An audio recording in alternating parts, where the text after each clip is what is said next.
What the hell is up, everybody? Louis back here again for the long-awaited UFC 285. We got the return of the GOAT, Jon Jones, taking on Cyril Gane for the heavyweight strap. You got Valentina Shevchenko and Alexa Grasso defending the women's flyweight title. You got Shavkat Rakhmonov and Jeff Neal going at it for a huge welterweight matchup. You got Jalen Turner taking on Mateusz Gamrot for a huge bump up in the rankings. Huge bump up in star power for either guy. And you got goddamn Bo Nickel making his UFC debut. You got Cody Garbrandt in a do-or-die situation. And you got Dricus du Plessis taking on Derek Brunson for possibly the next middleweight challenger. It's not a contender, not challenger, but yeah, man. I mean, what else do you want out of this card? It's freaking amazing. So many fights.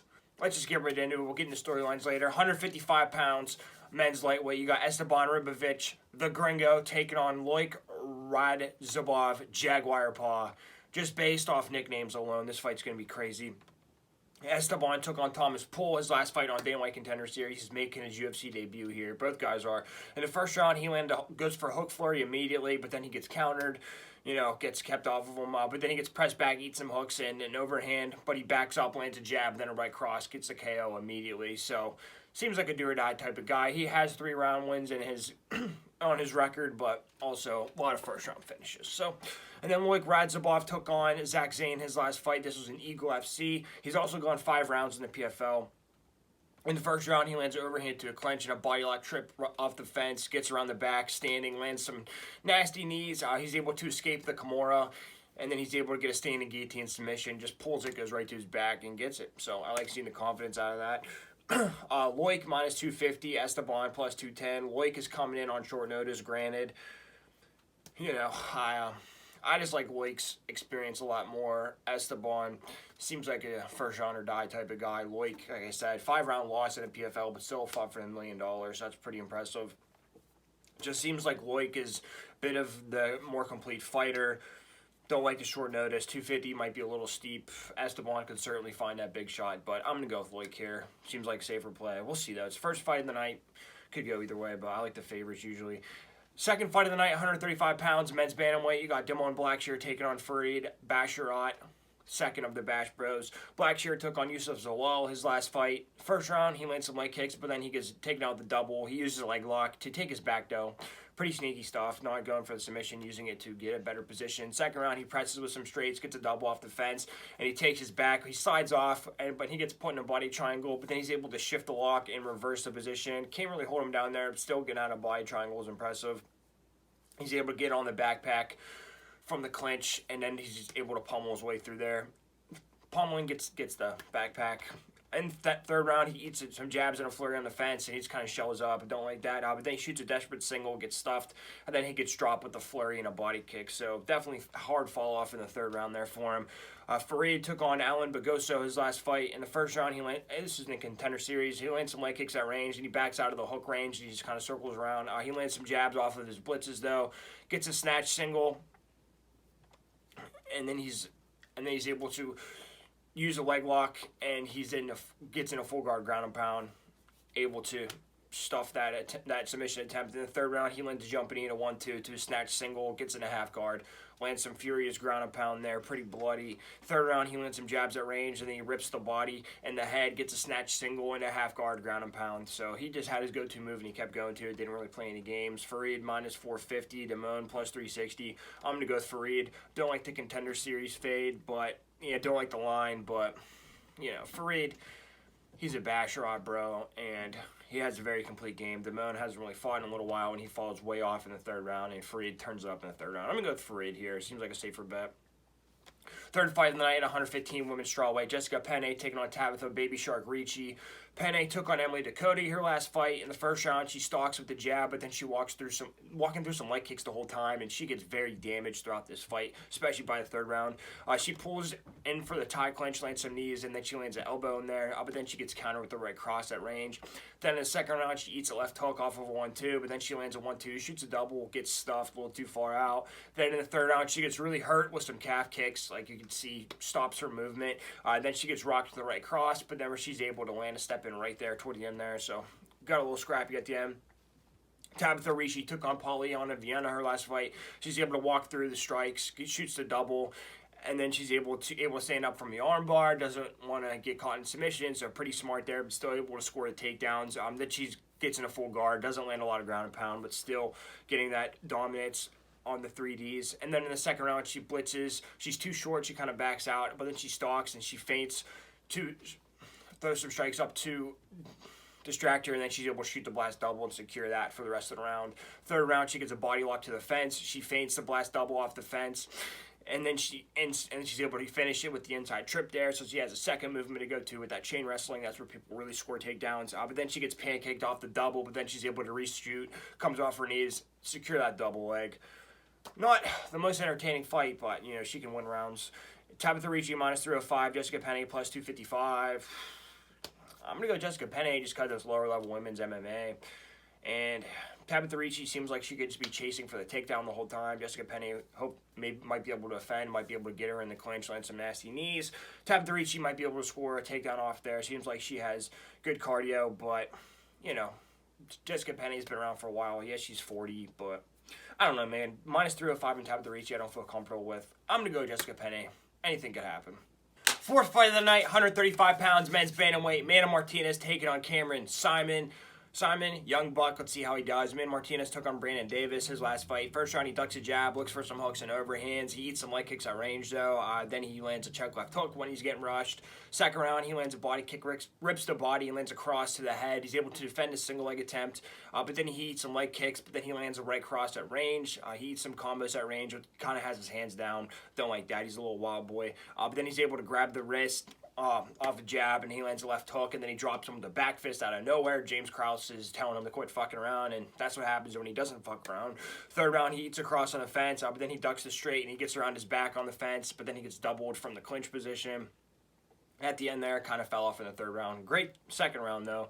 Cameron Saaiman took on Stephen Kozlow his last fight. This was his UFC debut. In the first round, he gets body locked off a step-in hook, but then he's able to reverse from the mount and top guillotine. Then he's able to take his back. And then the second round, he gets doubled off the fence, but he gets put in a guillotine, and he has his back taken, but he's able to scramble through, and he's able to reverse and take his back, so this guy does not accept any position on the ground. And then he stuffs a single with the front headlock position at the end of the second round. Doesn't want to give any points up. Third round, he gets body locked, but then he swims out of his back, and he gets on top, and he takes his back, but then he gets reversed, but he's able to scramble through, eventually get to his feet, and then he's able to use a half guard sweep, and then he takes back mount, lands some nasty ground and pound, and then back on the feet, lands some knees and a flurry, and he gets a TKO. He just out-cardioed this guy and kept scrambling, did not accept the position. I really love seeing that. Cameron minus 265, Martinez plus 225. I'm going Cameron Saaiman. Yes, he's young, but that last fight showed me a ton of heart, and he took a lot of scramble ability. Martinez does have that one-punch KO power, but he fucks around too much, and Cameron Saaiman just going to be a bulldozer the whole time. He might get hit with the shot. We'll see how his chin is, but, you know, I just don't think Martinez is going to land that big shot or get the knockout. And Cameron Saaiman can beat him up over 3 rounds. So I'm going to go with Cameron Saaiman. We'll see, though. But he just really impressed me in his UFC debut. Main event of the early prelims, Ian Machado Garry taking on Kenan Song, the future. Garry took on Gabe Green his last fight. First round, he circles against the fence, lands some leg kicks. He eats a Superman punch, but then he lands a 1-2 and a blitz. And then he gets off the cage and he lands a 1-2 head kick. Then in the second round, he lands a knee up the middle and some head kicks and some 1-2s. Lands some straight lefts. When he gets going, he's really accurate. He gets a body lock inside trip, but then he gets reversed, and he gives up his back standing there. But, you know, at least he's kind of going for it, has that tool in his arsenal. Then he gets clipped with the hook while he's circling around him. Third round, he drops him with the 1-2, and he gives his back off inside the trip attempt. Whenever he goes for a trip, Gabe's able to take his back, but it didn't matter. Garry did most of the damage, and, you know, at least he's trying to go for those trips, I guess. New aspects to his game. He's a young guy. Kenan Song took on Max Griffin. This was a year and a half ago. In the first round, he backs up. He lands a jab, but then he eats an overhand and a head kick.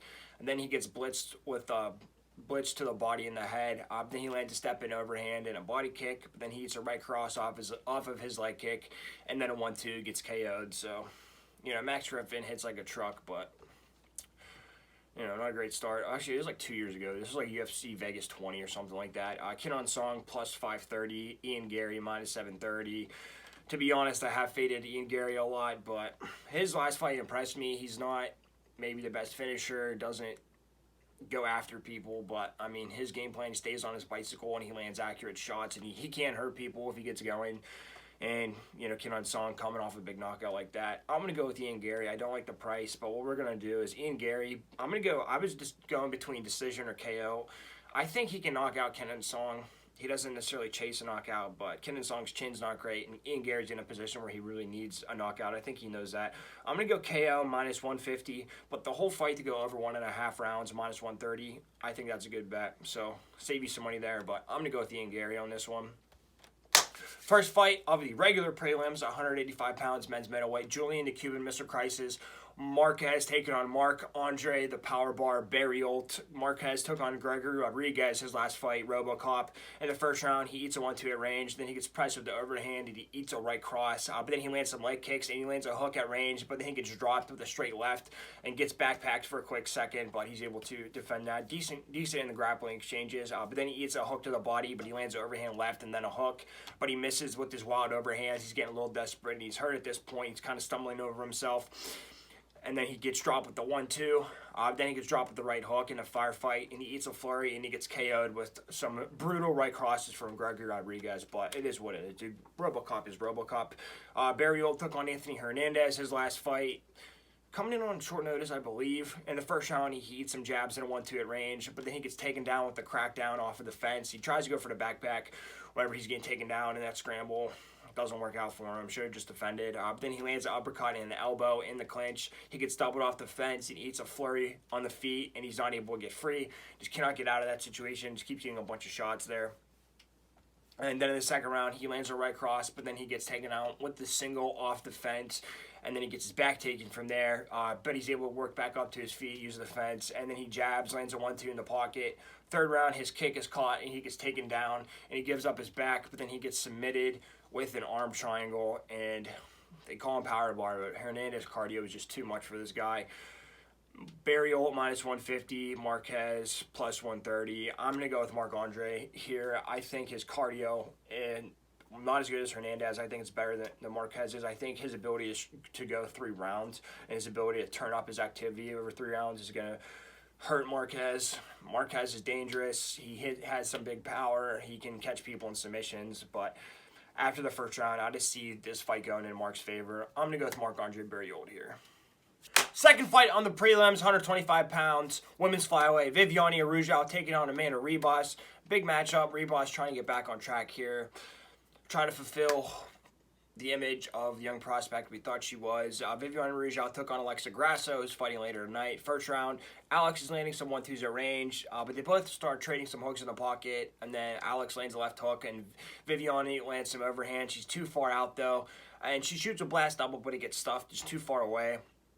And then the second round, Grasso is able to land some hooks when she's backing up, but Viviane counters, lands some hooks to the body, and then she's able to get the double off the leg kick into half guard. But then Grasso lands some jabs at range and some 1-2s. So having some trouble there on the feet, and she's kind of over-relying on these takedowns. But in the third round, she lands a straight right to the body, but then she eats a left hook, and whenever left hook by Grasso, and then Grasso lands some leg kicks and some jabs, kind of outworking her on the feet. But then Viviane lands some jabs and then a hook to the body, but then she eats a hook in return there in the third round, and went 5 rounds, but this is a 3-round contest. So, you know, just whenever she couldn't get a takedown, it seemed like she was in trouble, when she was just like overwilling to scrap with her, I guess. Ribas took on Katlyn Chookagian in her last fight. In the first round, she closes the distance.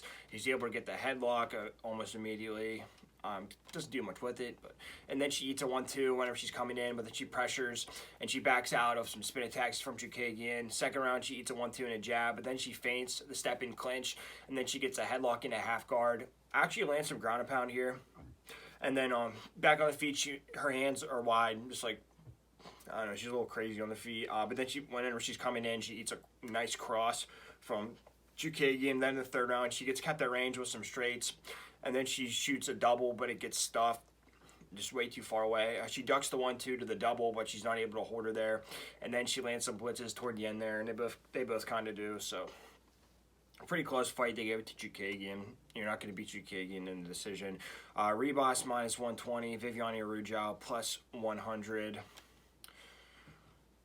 Not a low-level fight, but, you know, Ribas, she's coming up from 115. And, you know, Viviane, Grasso's fighting for the title on this card. So I thought she had a decent showing. Maybe a little over-reliant with the takedowns. Ribas, decent on the ground, I guess. But I just don't like Ribas, I don't like her defense. I think Araujo might be able to crack her with a couple straights. It's a toss-up. I'm going to go with Viviane Araujo plus 100. Really not much else you can do there. Second fight of the, actually third fight of the prelims at 185 pounds. Men's middleweight Derek Brunson taking on Dricus du Plessis. Brunson took on Jared Cannonier his last fight a little while ago, about a year. Cannonier in the first round, he jabs and he level changes off the double to the single off the fence. He's able to secure there, but he's not able to hold him down. Cannonier is very strong. But then he lands some straight leps and he forces the clinch, gets the outside trip takedown. But then he sidesteps and he drops him with a counter uppercut. Goes for the rear naked choke attempt. Cannonier got saved by the bell. Brunson would have finished that with like 10 more seconds. So, but then the second round, he's able to get the treetop single immediately. Goes in a half guard. Can't hold him down though. And then you can tell he starts getting noticeably more tired, and he's like stumbling over himself. He's leaning forward, trying to get these takedowns, trying to land some overhands. He misses the lunge lefts and eats a hook counter. And then he lunges, but his double attempt gets stuffed, and he gets rocked with the elbow in the clinch. Then he just gets pushed down and just gets knocked out by the most brutal elbows you ever see in your life. So, great first round. Cardio is the problem with Derek Brunson, man. Dricus du Plessis took on Darren Till his last fight pretty recently.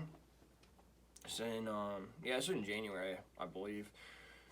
In the first round, he gets a double off the forced clinch. He gets one hook in on the back, and then he lands some hard ground and pound for like the majority of the round. He's just beating the shit out of Darren Till.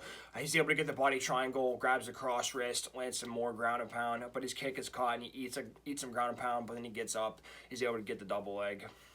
Not a great ending to the round, but dude, that's a 10-8 round if I've ever seen one. In the second round, he skirts the fence, he eats some 1-2s at range, but he's able to get the double from pretty far away. But then he eats elbow back on the feet. But then he blitzes and he gets a crackdown in a half guard, and he tries to go for the toe hold, can't get it. But you know, it looked like he was in decently, but it's toward the end of the round, so no harm, no foul. Third round, he looks for the counter hook off of Darren's 1-2, and then he presses forward with some jabs. He gets the blast double to the mount, and then he gets the rear naked choke submission almost immediately, dude. Darren Till didn't even fight that thing. So, yeah, dude. Du Plessis minus 225, Derek Brunson plus 190. It's a little tough one. Both guys have cardio issues, but the thing is, Dricus du Plessis, he looks like he gasses out in fights, but by the end of the fight, he gets a second win somehow. And, you know, this is a pivotal matchup for each guy. Brunson, he was right there for the title. And du Plessis is the up-and-coming contender. Win's important for either guy here. I'm going to go with du Plessis because Brunson might be able to have a really good first round. And they're both kind of sloppy. But I think du Plessis is more controlled sloppiness, and he lands, and Derek Brunson is just sloppy. He'll throw overhands and just stumble into a takedown attempt, and it'll be easy for du Plessis to stuff there. And whenever du Plessis gets around his back, he might be able to tap him out, might be able to beat the shit out of him. So, tough one. Don't like the line here, but I'm going to go with Dricus du Plessis. It just makes more sense than going with Derek Brunson. Main event of the prelims at 135 pounds. Cody No Love Garbrandt taking on Trevin 5-Star Jones. This one's do or die for either guy. And it's kind of sad, but we got to see what happens, man. The division has to move on. Cody Garbrandt is just looking for a win here. His last fight, he went down to 125, got knocked out by Kaikar France. Just looking for a win here, man. And that was over a year ago, his last fight, so we'll see what happens, man. Cody Garbrandt took on his last fight at 135 was Rob Font in 2020. In the first round, he circles outside, but he eats some jabs, and he gets rocked with the 1-2. And then he gets cut off when he's circling. He eats a front kick, but then he's able to secure the double leg. Doesn't do a whole lot with it. He eats a 1-2 in the fence, but then he's able to get the double leg again toward the end there. But still, it doesn't do a lot. Not really used to wrestling either. In the second round, he gets a knee tap off of the straight shot by Font, and he circles back and eats some jabs, and he gets cut off, eats another 1-2. Just cannot get in there. Then in the third round, he's eating some straights in the pocket. He gets pressured back and with some wild swings wild, and then he eats an uppercut. Going back to the old Garbrandt, just kind of winging it and not really thinking about defense. He shoots a desperate double, gets stuffed. Then he looks for some counter hooks in the pocket. And this was 5 rounds, but, just kind of circled on the outside. Didn't really engage a whole lot. And when he did, he was leaving himself open at counters. Trevin Jones took on Ronnie Barcelos his last fight. In the first round, he eats an overhand at range. He gets blitzed and taken down with a single into full mount. That's the round. Second round, he eats a hook off of a straight, and he gets pressed with the hook and a jump knee. Then he gets dropped with the overhand off of a level change, and he gives up his back there. Third round, he gets rushed, and he eats a hook and an uppercut. And then he rushes with the hook, but then he gets doubled in the mount. Just could not get anything going there. And people say he has power, but he just couldn't land it. Couldn't land anything, so it doesn't matter about your power. Trevin Jones, plus 150. Cody Garbrandt, minus 175. I've been going back and forth. Yes, Garbrandt's chin is suspect, but you could argue he dropped the weight class. That's why he got knocked out. Kai Kara-France hits hard anyway. And Trevin Jones, yes, he has some good comeback knockout wins, but I just don't think Cody's going to be in position to get knocked out like that. And I think Cody's a lot faster. And hopefully Cody uses some wrestling and it's do or die. And Cody's only lost to the best guys in each division. Trevin Jones couldn't get past Barcelos, got dominated by Barcelos. Anything can happen, though. Trevin Jones can certainly get that knockout, but I just think over 3 rounds, Cody is going to have the better game plan. I'm going to go with Cody Garbrandt here, minus 175. Hopefully he wins. First fight on the main card, 185 pounds of men's middleweight. Bo Nickal taking on Jamie the Nightwolf Pickett. Huge wrestling fan, wrestled for a long time in my life. Very aware of who Bo Nickal is. And, he better win this one. That's all I'm saying. Bo Nickal took on Donovan Beard, Dana White's Contender Series. First round, drops him, rushes with the overhand left, goes to the front head, to the high mount, rolls through to his back, gets a triangle with slash arm bar, hooks his leg with his other arm, and then he gets a submission via triangle. There's not much to say there. And he has less than a round of fight time over 3 fights, something like that. So, Jamie Pickett took on Dennis Thiele in his last fight. First round, lands a step in overhand, then a right hook. He shoots a blast double, but he can't get it. Gets to the clinch. He eats overhand over top of his jab, but then he slips that, and he lands a straight right. He gets cut off on the cage, and he eats a flurry. Then he lands some body kicks when he's backing up. Second round, gets cut off on the fence again, eats a cross and an elbow. Then he gets pressured. He lands some straight lefts, though. He gets pressed with a long combination. Then he eats a hook. He gets dropped with an elbow in the clinch, though. Then he gets dropped with some knees to the head, gets TKO'd. Not great stuff. Jamie Pickett, plus 1,000. Bo Nickal, minus 1,800. No disrespect to Jamie Pickett, but he's got finished in the first round multiple times. He got submitted with 1 second left to go in the round. I just don't see anything from him. Bo Nickal just going to, I don't know if Bo Nickal's going to want to strike or what. He's going to get the takedown easily. He's probably going to get a rear naked choke. That's what I think. You want to go Bo Nickal, submission, minus 165. I think that's a safe bet. Both Contender Series fights are submissions, so I'm going to go Bo Nickal by submission here. Second fight on the main card, 155 pounds. Men's lightweight, Mateus, the Gamer Gamrot, taking on Jalen, the Tarantula Turner. This fight's huge. Mateus stepping in on short notice. And we'll see how that plays out for him, man. Big step up from Jalen. Jalen trying to move up the rankings. I think Gamrot's like 7 or 8, something like that. So, big opportunity for Jalen. And it's a good bounce-back victory for Mateus to beat that up-and-coming guy. Gamrot took on Beneil Dariush's last fight. In the first round, he gets a single off of his knee, and he's able to scramble and he's able to defend the leg lock, but Dariush is not easy to take down, to say the least. But then he catches a kick, and he gets a single leg, can't really do much with it, and he circles on the outside, then he shoots a blast double right at the end there. Second round, he gets blast double at range, but it gets stuffed, and he jabs, lands a 1-2, and circles outside, shoots from far away, but it gets stuffed, and then he's kind of getting desperate with these takedowns at this point, and then he eats some overhands off of his jabs. In the third round, he lands an overhand to the double, but then he gets leg passed by Dariush, cannot secure that takedown, and then he gets dropped with the overhand left off of his kick, and that was enough. Dariush just a master at either being able to scramble or defend the takedowns, and Mateus doesn't have a great plan B. Turner took on Brad Riddell his last fight. First round, he pressures to the cage, lands a right cross and uppercut, pulls the guillotine, gets a submission. Not much to say there. Riddell arguably might be a little chinny at that point. Before that, he took on Jamie Malarkey. In the first round, he just kind of walks into some jabs, but then he lands a right hook in the pocket, and he stuffs his single with some knees, but then he eats a short left when he's rushing in. But then he's able to defend the clinch with the forearm over the throat and pushes his head away. Just pretty physical, pretty nasty. And then he lands a knee, and then he lands some 1-2s in the open, and then he lands some hooks, and he rips the body in the pocket. But then he gets blast doubled right at the end there. Doesn't do anything to get up. So that's a little worrying, but it was the end of the round, and I thought he won that round. Then in the second round, he lands a kick to the body, and he cuts him off, and he lands some right hooks and a flurry and just gets the KO. So comes back in the second round. And yeah, Jalen Turner minus 215, Mateus plus 185. Sorry, it's the other way around. It's Mateus Gamrot minus 215, Jalen Turner plus 185. I think this is the underdog of the night here. Now, yes, Mateus is a very good wrestler, and Jalen Turner has really bad defense, but he got taken down easily by Jamie Malarkey, sure. I just have a feeling Turner's going to be able to catch him and knock him out. And a plus 185, that's the dog money. That's what you're looking for, is path to victory, which is knockout power by Jalen Turner. Mateus, you know, he might get a little desperate with those takedowns at some point. I think the first round he might be able to take Jalen down a lot, but you know, Turner, his defense doesn't need to be with the sprawl or pummeling on the clinch. It can be with the big shot. It can be with knees. He can catch him with something coming in. And Mateus has taken this on short notice after, man, it wasn't that long ago, but still. Short notice against Jalen Turner, very dangerous opponent. Plus 185. I'm going to go with Turner here. I think he can get it done. I think he finds that big shot. I think he can hurt Mateus, so I'm going to go for the Tarantula here. The feature fight of the evening at 170 pounds, men's welterweight, Jeff Hands of Steel Neal taking on Shavkat Rakhmonov. I mean, this is a huge matchup. Jeff Neal coming off that huge knockout of Vicente Luque. Who thought anybody would knock out Vicente Luque?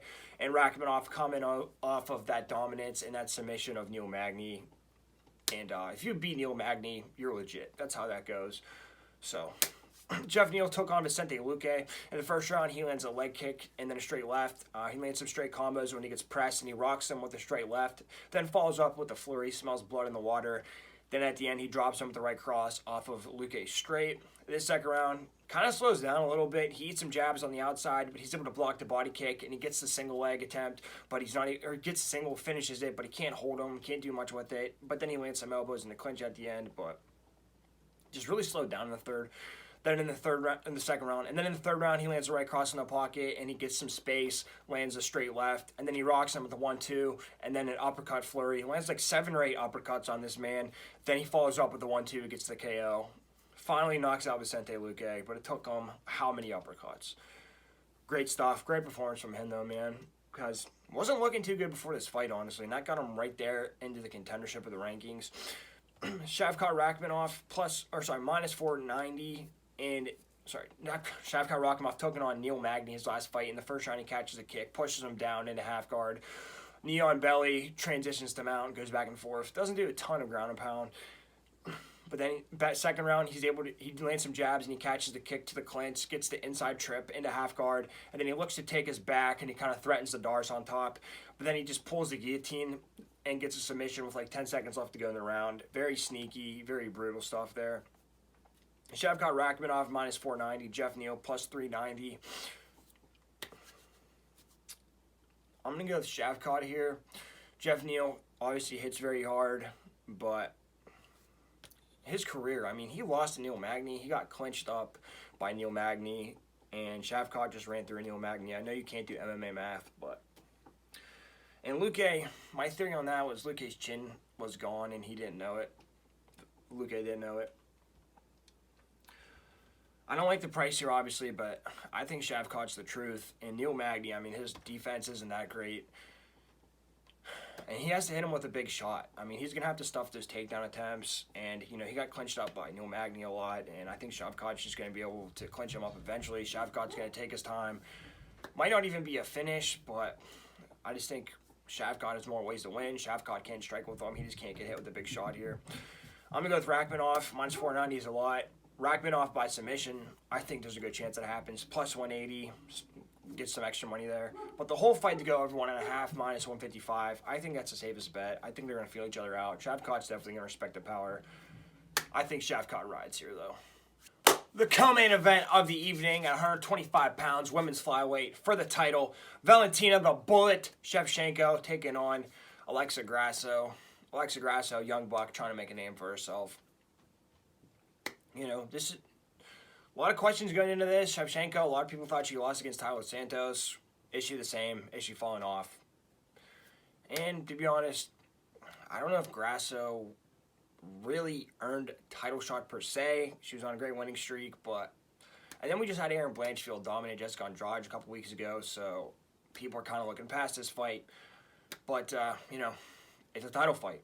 Gotta take it serious, so let's see what happens. Shevchenko took on Tyler Santos her last fight. First round, it was a clinch battle. She gets double unders, but then she pulls her on top, going for like a sweep, foot sweep, and she gives up her back. Bad move. Second round, she lands a 1-2 at range, then an overhand to the clinch, but then she gets reversed on the fence. Then she gets taken down with an outside trip. And Santos has her back, and Valentina is landing punches over the shoulder. I get that, but I just think you got to give those position. You got to give that round to Tyler if she has her back. I don't think punches around the shoulder do anything. Then she gets the headlock, and she tries to step over the back, and then she gets reversed. So just low IQ moments from Shevchenko. I think she was upset that somebody could beat her in the grappling department. Then in the third round, she lands a jab in a 1-2, and then she lands a back kick in the back trip body lock, and then trip off of a 1-2, but she's not able to hold her there. And, you know, kind of uses a lot of energy for her. But then she's able to duck the blitz, goes for the collar tie around the neck, but then she gets clinched to the fence, and then she gets taken out of the back trip. It's kind of the same thing every time, and, you know, I think Shevchenko had an advantage striking. In the fourth round, she lands a head kick and then a 1-2, and then she presses with some 1-2s, stays on the feet, gets that round on the scorecards. Then in the fifth round, she lands a right cross to a headlock, but she gives up her back. She's able to swim out, though. But on the feet, she lands a 1-2-1 combo, gets a double off of her leg kick, and then she's in half guard, finishes the fight strong, but she doesn't land anything significant on the ground there. So that was a toss-up there. I kind of thought Santos won, but, you know. Grasso took on Viviane Rougeau her last fight. He was fighting earlier on the card. First round, she lands some 1-2s at range. They both kind of land hooks in the pocket, and then Alexa lands a left hook, but she eats some overhands. Viviane's throwing some overhands, but she's too far away, and then she's able to stuff the blast double attempt. Second round, Grasso, she lands some hooks when she's backing up, but then she eats some counter body hooks, and then she gets taken out with the double off the leg kick, and she gets put in a half guard, but doesn't take too much damage, but she doesn't really have great defense on the ground. She does, she's able to neutralize, but, you know. And then Grasso lands some jabs at range, and then some 1-2s. Then she able to land a straight right to the body, but then she eats a left hook. She eats a straight right to the body, but then Grasso is able to counter him with a left hook. And then Grasso lands some leg kicks and some jabs, but then she eats some jabs to the body and then a hook, but then Grasso is able to return the hook there to kind of get into a little firefight situation in the pocket. Then in the fourth round, she eats a right cross, but she's able to counter with a 1-2, and then she eats a cross, but she lands a straight off of that. She's able to defend the double leg in the clinch this time. Then in the fifth round, she lands a right cross at range, and she lands a cross, but she gets clinched to the fence, and then she stays on the outside, and then she jabs, lands a right cross, and then she blitzes at the end, and then she lands a left hook. So, you know, competitive fight there. Not a ton of action, not a ton of damage either way. Grasso plus 550, Valentina minus 750. I don't know, dude. Looking at this on paper, Valentina's better everywhere than Grasso. Valentina should be able to take Grasso down and beat her up. Valentina probably better on the feet. And, you know, Grasso just kind of, she probably looks, neither one is really aggressive on the feet. So, yeah, a lot of questions, I guess. I think everybody's overlooking Grasso, though. I'm going to have to go with Grasso. You know, I don't have a great read on this fight, to be honest. But plus 550, let's go with the narrative side. Everybody's overlooking Grasso. Aaron Blanchfield should be fighting for the title now. People were talking about, let's cancel the Grasso fight, put Blanchfield in there. Disrespectful.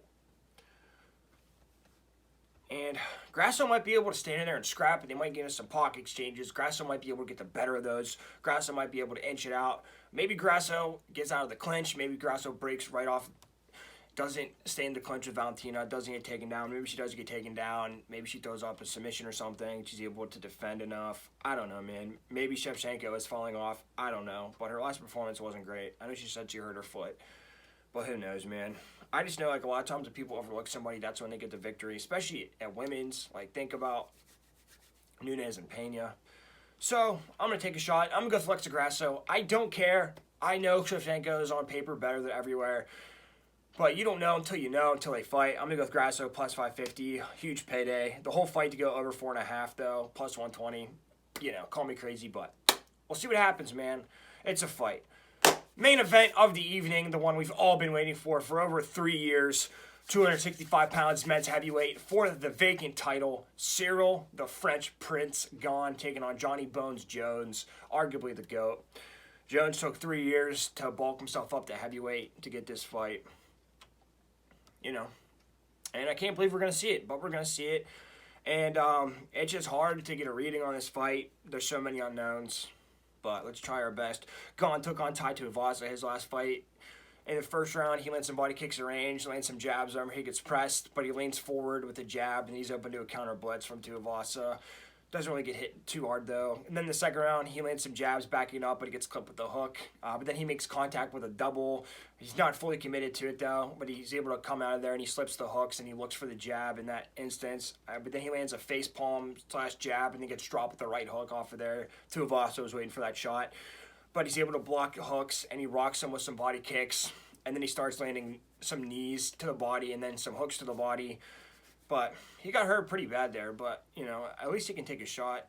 Then in the third round, he's on the outside, and he lands some more body kicks, and he looks for some counter hooks. But then he rocks him with the head kick at range, and then he hurts him with a teep, and you can tell the two previous rounds of those teeps are really starting to wear on Tuivasa. And then he backs up with the sidesteps the blitz, and then he rocks him with the right uppercut, and then just unleashes a flurry on him and gets the KO. They say Gane can't hit hard. It's just because he prefers the jab. In those firefight situations, Gane can hit pretty hard when he wants to. So, really good performance from him. Don't like that he got dropped, but, you know, Tuivasa fucking knocks people out. So, Jon Jones took on Dominic Reyes over 3 years ago at 205. This is the latest data we have on him. In the first round, he eats a straight off of the leg kick.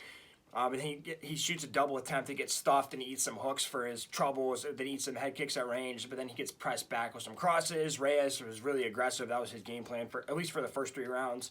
And the second round, he starts pressing and he looks for some jabs. But then he gets countered with a blitz. He stalks and he lands a jab, but then he gets countered on some other exchanges. And then he walks into an uppercut / hook from Reyes. But he ate it clean on the chin, so, you know, Jon Jones does have a chin there. Then in the third round, he walks into some body shots and eats a head kick when he's circling away. But then he shoots a double on the fence, but he gets stuffed. A little desperate here. But fourth and fifth round, that's when it started to turn around in Jones' favor. You could tell he was kind of saving his gas tank for these championship rounds. In the fourth round, he eats some long hooks at range and he gets back to the fence, but then he clinches, gets around the back. Doesn't do a whole lot of damage, though, with it. Then he shoots a blast double to the fence, and then he lands an elbow on the break, and then he lands a 1-2, and then an elbow to the clinch, lands some nasty knees. Then in the fifth round, he gets a blast double off the fence, and then Bryce is able to work his way back up, but Jones keeps that clinch, and then on the feet, he's able to land a right cross, and then an elbow, and then he starts throwing some more body kicks, picks up the tempo on that. A lot of people thought Dom Reyes won. I just watched the fight. Can't disagree that he won, but it was really close. So, Jon Jones, plus 150. Cyril Gane, minus 175. Pretty close here. Nobody has a good read on this fight. I certainly don't. I just can't picture Jon Jones losing. And Jon Jones, the big question is about the wrestling. Well, this is up at heavyweight, and Jones didn't really wrestle too much toward the end of his career anyway, and he's not really super dominant when he gets a takedown. At least against Dominic Reyes or Santos. And, you know, Cyril, his game plan is probably going to be to stay at range, just pick Jones apart with some jabs, maybe go to the body with the kicks, but Jones might be able to catch one of those. Honestly, who really knows? I think Jones, if Jones can pressure, he might eat some kicks, but if he can like just get through those leg kicks and get into the clinch, maybe work for the takedowns, make Cyril Gane work, I think that's doable. But Cyril Gane's pretty decent in those clinches too, and we saw Tuivasa. He lands some nasty shots in the pocket. So, I don't know, man. It's just a big toss-up. I've been going back and forth.